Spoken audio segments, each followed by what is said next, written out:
Well, it's finally here. Today's the day we're heading off to France. Can't wait, we're so excited. Hello, welcome back to the channel. Hello everyone, and we're off, finally. We're finally ready to go. We had a little bit of a rush around the last week. We've had some upgrades done to, well, we've had a big upgrade done to the motorhome, which is on a previous vlog, so if you've not seen that, go back and look at that. We are now fully powered up for off-grid. We are, yes. Best you can be. Yeah. Probably could have more solar on the roof, but... Well, the best we can be anyway, so yeah, and definitely. If you are driving the DC to DC, it just puts so much power back into them batteries, so as long as you keep going from stop to stop, then we probably won't need a plug-in. We will show you a little bit more about that anyway as we go through the vlogs in France. You'll see how we get on with it. We're not going to be using hookup much, so we'll get opportunity to let you know how it all works and give honest reviews on it, really. Yeah, I'm feeling tipsy. I'm on the move. We're getting frisky. We're in the groove. People are smiling, and the music is on fire. Right, we're on. You need to put that on the dashboard. Yeah, E3. E3. So we've got about an hour, ain't even showing up. Yeah, well, we've got to go look at duty free because my mum has asked me to get her some King Edward cigars. Yeah. And my mum doesn't smoke unless she's taken up a new hobby. So I'm guessing they're a gift for somebody. Maybe that's what it is. Yeah, so I'll go and have a look, see if I can get some because I don't know if I'll remember on the way back. The lights are turning me on and they're lifting me higher. Well, that's passport control sorted. It is, yes. Yeah, and we're on our way, so we're going to just hopefully get straight on the tunnel, no waiting. I want to tell you that I feel alright. Yeah, I feel fine.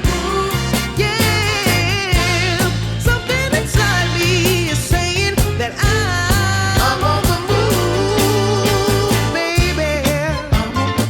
Hey, I'm moving on up to a higher destination. I'm moving on up. I'm feeling cheeky. I'm on high. I'm feeling forward. Yeah. I'm in the sky. All I see is happy people coming up to the dance floor. The beat is lifting me up and it's lifting me higher, higher, higher. It makes me say that I feel alright. I feel good. Bonjour. Bonjour, everyone. That's probably the only word you'll get out of me. I'll try. Well, everyone. But we are in France, so yeah, every word. Yeah. Or I didn't say that, I said everyone. Because you said bonjour everyone. So I said, what, everyone? Yeah, or bonjour, everyone. No, you said that's the word you're only going to get out of me. And I said, what, everyone? No, I don't get it, never mind. No, I don't get it at all. No. I'm not explaining it. Yeah. Yeah, well, that's through me. We're here in France. Now, I think a lot of things have thrown me today. We were going to head off to Dunkirk. However, I thought I'd double check the site we're going to stay on. It was just an air, no electric or anything like that. However, I noticed there was a comment in there saying it's closed, construction's happening. One of the reviews? One of the reviews. Yeah. So I thought, oh, okay. So Jodie had a quick look on Google. It's closed. And there is a few other places near the ports, but I wanted it to be in a bit more of a secure location because around that area, obviously, is the coastline to the UK. It says it's closed for construction, so it might be open later on, so we might get a chance to go on the way back. Maybe. And then we decided we'd go to the second stop. Now, we had it in Google Maps as well, but I put the coordinates into the sat-nav because I like doing that because it's got all my sizes and stuff in. And we realised we were going towards it and then we started coming away for it because I think where we want to go is basically you can only do day parking. So we come to the stop just outside of that, and it is a free park up, and we believe it's tolerated. So we are going to go into the military museum and just ask, just to double check and make sure they're happy that we stay here for the night. And we'll show you around at some point if we can. And we will show you the museum and everything. If it's open, I believe it's all open now. Now, there's no services or anything here, but we will show you around.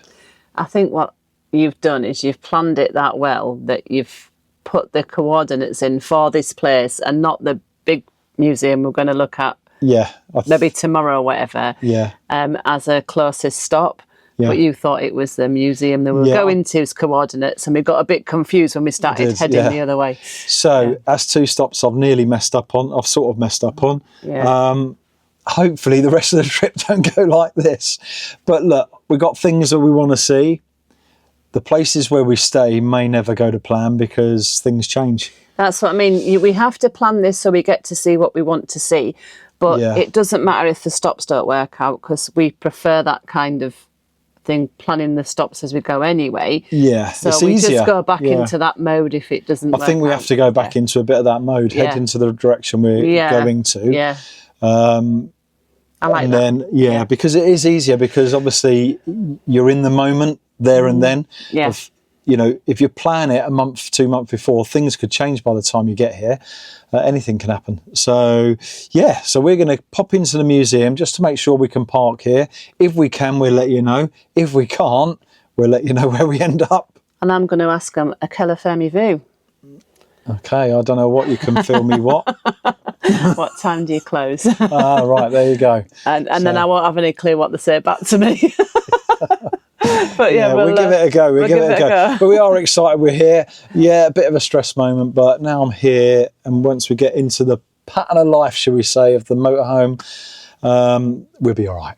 So let's go and find out if we can actually stay. Otherwise, we've got to move on. Fantastic news. We can actually stay here. The lady in reception speaks little English. I speak little French. So between us, we managed to sort it out. I didn't ask her what time she shut. I just asked her if she spoke English, and she said a little bit, and I said I do a little bit of French, so we managed to get through. And I just asked her in French how much it cost. So it's about €11, and it's actually a bunker. It's a museum for a bunker. I don't fully know 100% what it's about, but Lee's just looking for his notes there in the background, if you can see it, to make sure this was one of his stops, and he's got some history about it as well. So but it's not bad actually. I'll just show you out the front. So if you can see where the flags are over there, that's where we're visiting tomorrow. And this is just a car park, and it's like a school bus or some kind of coach with visitors there. It doesn't open until about 2 p.m. tomorrow, so we're just going to chill out here because it's like 3:30 now, and we're just going to chill out tonight, aren't we? And then see what there is to do if there's a walk around here, because we've got the Vanguardian on now, so we feel quite safe to leave it and go for a walk, or see if there's a bike ride or something to do tomorrow. But which actually reminds me, I'm going to tone down the sensitivity on the Vanguardian. But looking through the notes, I think I was right. I think I was meant to stay here. So you had the coordinates but the wrong title. Right. And it is a bunker, and it was basically, the bunker is the largest World War II bunker in northern France, and that's what we'll be looking at. And it was actually designed to launch the V2 rockets at London. So bless you, you thought you messed up and you hadn't. It would been a little bit of stress there at the beginning. I don't know why. I think it's just when you come off the tunnel, you're like, what way? What are we doing? Where are we going? Well, it put you off because we couldn't go to your first stop. That's so why. I quickly had to change it. And we all know what that's like when you sort of realise maybe that direction is not where you need to be going, and then you start playing with your sat-navs. Especially with your first one, when you suddenly got to drive on the other side of the road and everything, you've got to focus on all that as well. So weren't a problem. But I think, looking at them, that we was meant to be here. Now I think there might be 2 sites here, I'm not really sure, but we'll see tomorrow and see what it's all about.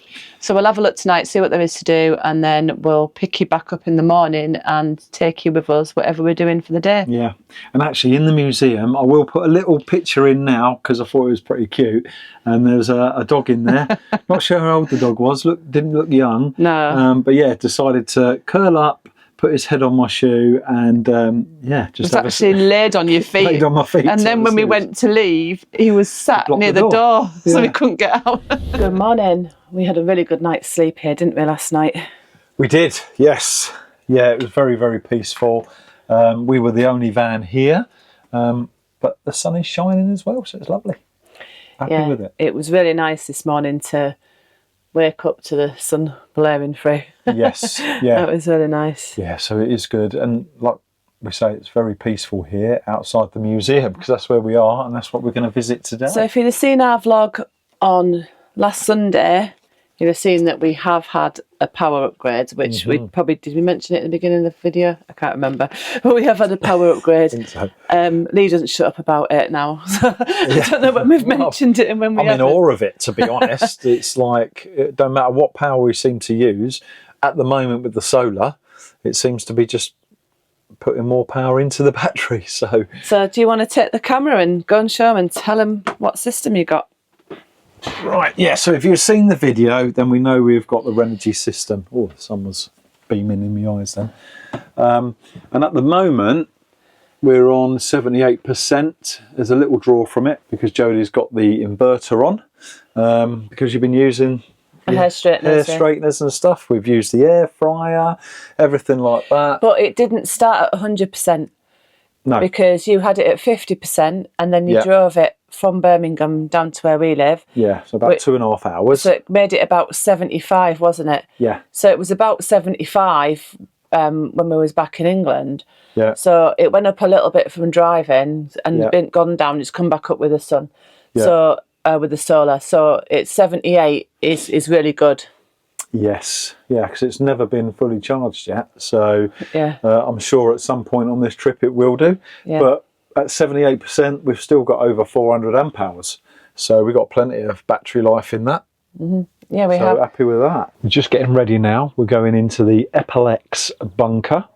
So just a bit of history on that. It was built by Nazi Germany in 1943 and it was actually a V2 rocket launch and production site. So you have to excuse me, I have got notes, but it is the largest World War II bunker in northern France, and it was designed basically to launch V2 rockets at London. So apparently it's quite big, so we've got a lot to look around. But it was heavily bombarded in 1943-44, preventing it from becoming operational, basically. So today's museum with original wartime structures, showing how forced labour built the site. This is a memorial structure.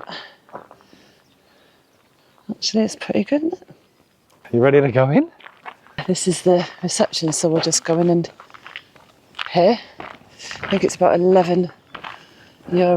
So this is the entrance, the big foyer. This looks like there's a lot of newspaper clippings there.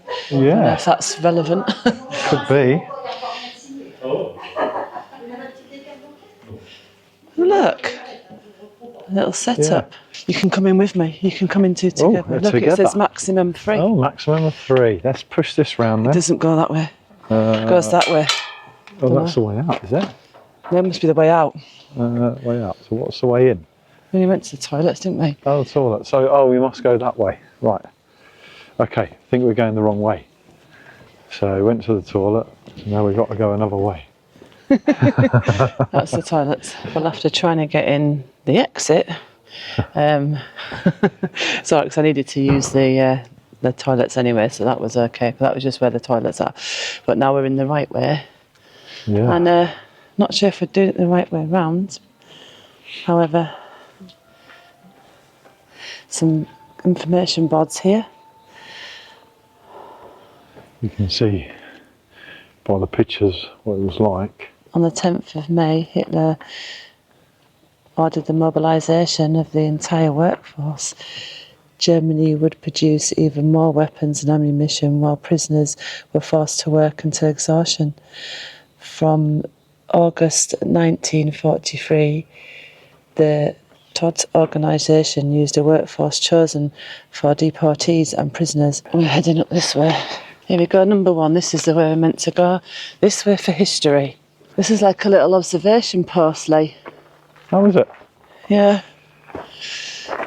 It says along the railway crossings, my mission is to shelter an officer in charge of opening and closing the sliding or rotating barriers during bombardments.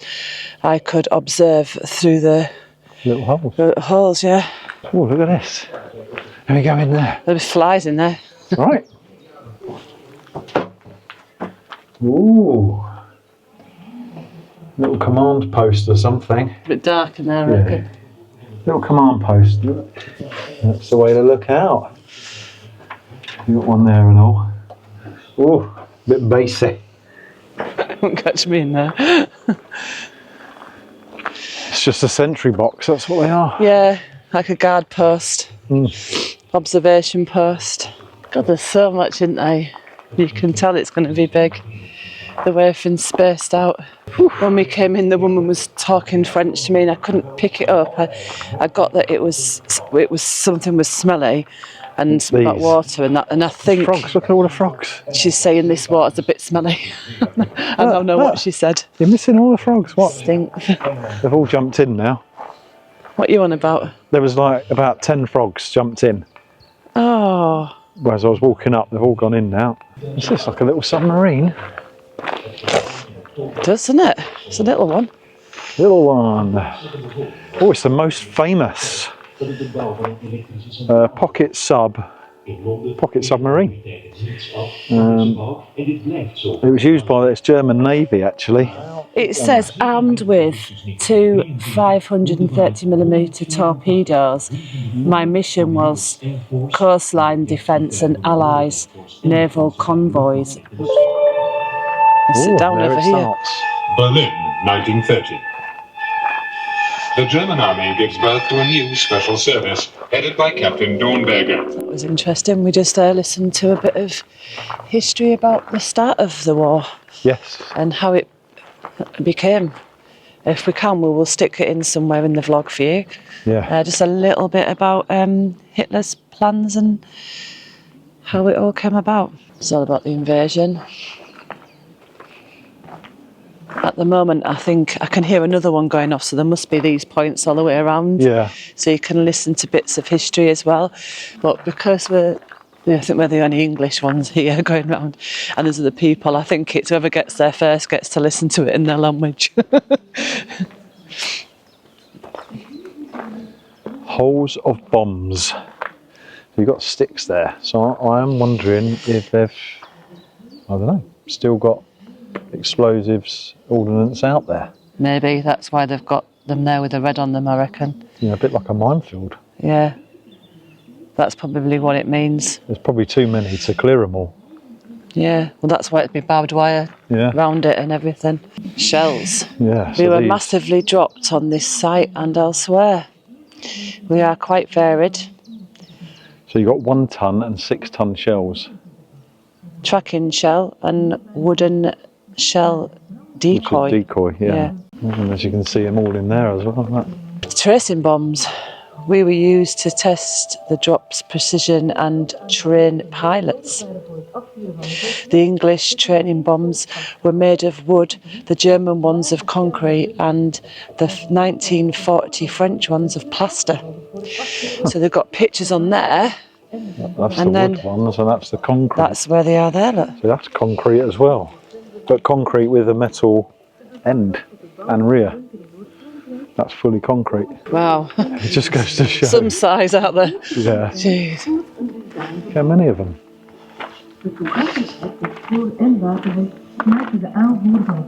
It's really hard to imagine, isn't it, what it would have been like. Wow. This, you know, the camera will never do this justice, but look at the size of that. The idea that the Germans had secret weapons became more prevalent among the Allies. Despite difference of opinion in the High Command as to the existence of such weapons, the doubts persisted, and the bunker in Eperlecques was placed under close aerial surveillance. The Allies could not imagine that this vast site was to become an assembly factory and a launch base for the terrifying V2s. The V2 was much more sophisticated. Designed by the German army, it was the ancestor of our modern rockets. Launched vertically, a thrust of 25 tons lasting 65 seconds lifted it off the ground and propelled it at a speed of Mach 4, or more than 3,100 miles an hour, for a distance of 70 miles. We now have a better understanding of the power of the V2. Faster than sound, it was impossible to intercept at the time. All the more so, as the transport of liquid oxygen used to launch the rocket was considered to be too dangerous, and the bunker could therefore also be used for storage. Right, so the bunker behind me was basically designed to build the V2 rockets, and they reckon they'll be able to make around 36 rockets a day here. However, just before it was completed, it had a big bombardment, and that stopped its use from ever being used to produce and launch V2 rockets. This is where the bombardment happened, and some of the structures now destroyed. However, the main bunker is still there, intact. You can see the devastation it would have caused. You are now on what seems to be a raised concrete platform below the forest. You have a general view of the whole of the northern part of the bunker, a view dominated by its impressive front wall. In fact, you are on top of the north wall of the bunker. This unfinished wall, 16 feet thick and 36 feet high, was initially going to be as high as the one facing you. This northern part of the bunker would then have been covered by a 16-foot thick roof slab. Look at the plans in front of you. The section on the right, fully 1/3 of the total area, was never finished. You can imagine the huge proportions the first bunker must have had. Once prepared, the V2s would have been taken through the lateral corridors, point number 5, to be taken outside the bunker to the launch pads at point number 6. You can also see the gaping hole in the floor on this level, left by a big bomb.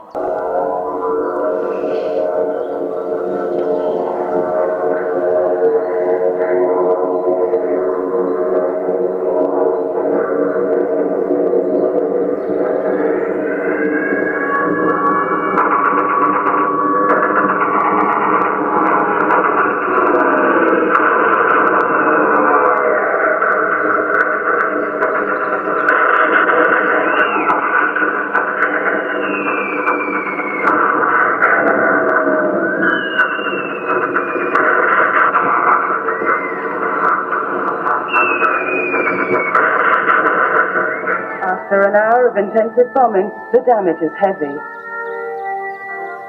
185 flying fortresses have just dropped 366 one-ton bombs on the Eperlecques worksite. The northern part is devastated, and there are many victims among the workers. That's in memory of...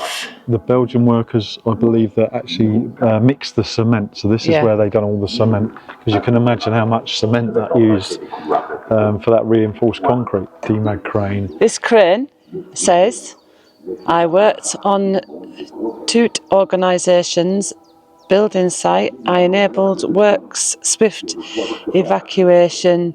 I am a lifting and evacuation tool. Pay attention to my tracks, swinging arm and my cable bucket. Do not use any hydraulics. No. I do not use any hydraulics. It's all done by cables.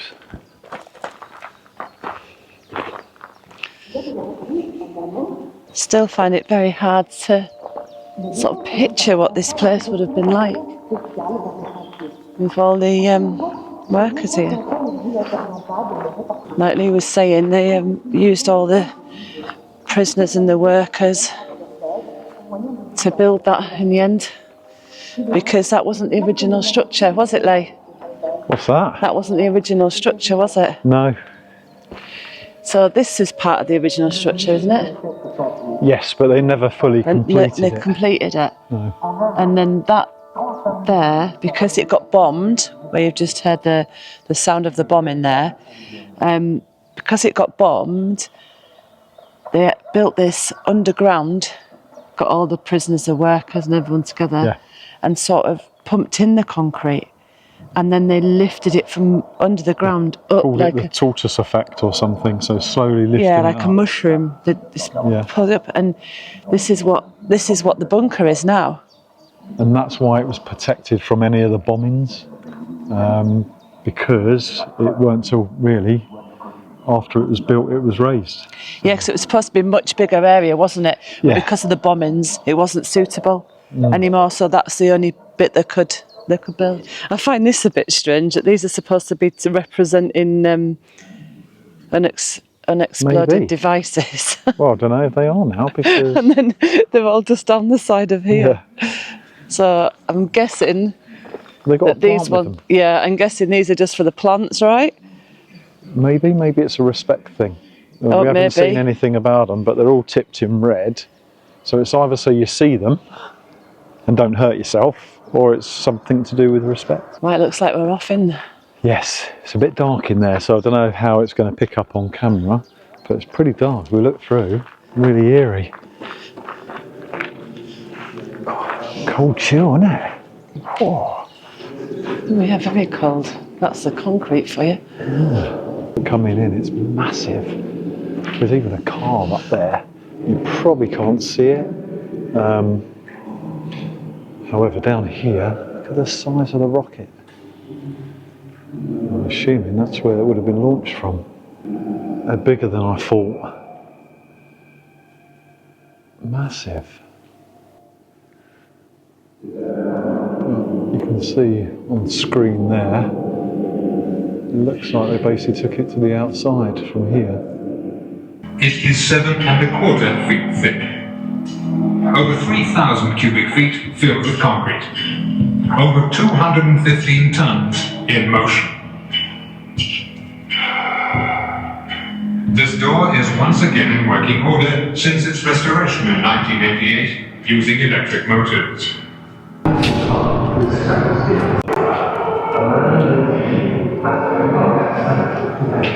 The work is then completed filling process using natural. I don't think you can see us very well, but we're just getting the information about how this site came about. But the guards were vigilant. The prisoners still managed to sabotage the cement mixers. I guess you can see us again now.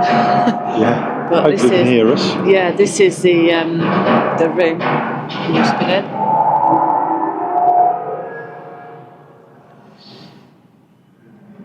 It's called the Disney Bomb, or La Bombe Disney. And this is an actual one that was taken from the roof of the bunker on the 27th of January 2009. Bloody hell, so there was, I didn't catch how many thousands of workers there were, but and there were prisoners and Belgian workers and all sorts. internees and stuff, and they were there was that many of them that the camp that they were working from didn't really have much there, and they sort of lived in the environment they worked in, really. Yeah. And they said there was 20,000 deaths Within the camp. And there must have been deaths here as well. On the south wall, a commemorative plaque reminds us that 5 German Jews still lie here. In this place now hangs the flag of the Council of Europe, and next to it the flags of many nations. They pay homage to those who suffered and lost their life here. Let us hope that after so much suffering, the people of Europe may continue to understand each other and unite. The V2 will go down in history as the ancestor of our modern-day rockets. Let's get back to the van, love, and we'll head off to our next stop. I was warm when I came out, but then when I went into that bunker, freezing, this is quite holy, this top. Yeah. Not as in religious, as in like got holes in it. Yeah. So, getting a bit nippy now for me. You're all right, you've got a proper jumper. Yeah. But it is a bit chilly since we come out of the bunker, actually. Yeah. But the sun's shining, so Yeah, and it's all right. I can feel the heat. It's just the breeze, isn't it, with it? Yeah, So it's yeah. warming up though, definitely. Well, the car park seems to have filled up a bit now. There's quite a few people in there. So we've got Yeah. another motorhome here. I don't know if they're staying overnight or not. Yep. But we're moving on, aren't we? We are moving on. But thank So- you for staying with us and watching that, because Yeah. it's really difficult to go around and judge what's happening because of all the different languages and people are pressing the buttons. You've got to try and find where you can Yeah. jump in so you get some information to be able to tell Yeah. you. So there is signpost reading in there and things like that. So we just do the best we can do. And yeah, this is it's really, like Lee said, it's really sad that this sort of stuff went on by a dictator. Yes. And many people lost lives because of this man. Yeah. And it's very sad, but it's good to learn the history so that we don't forget. Yes, We definitely. don't forget these things. Don't forget these people. Yeah, because and have obviously- these things in memory. Yeah. In and their that's the memory. thing. Yeah. So. But we are going to close this one off and move on to our next stop. So thank you again to everyone that subscribed and everyone that supports us. But we will catch you on the next one. So I wonder where we're going next. See ya. Au revoir.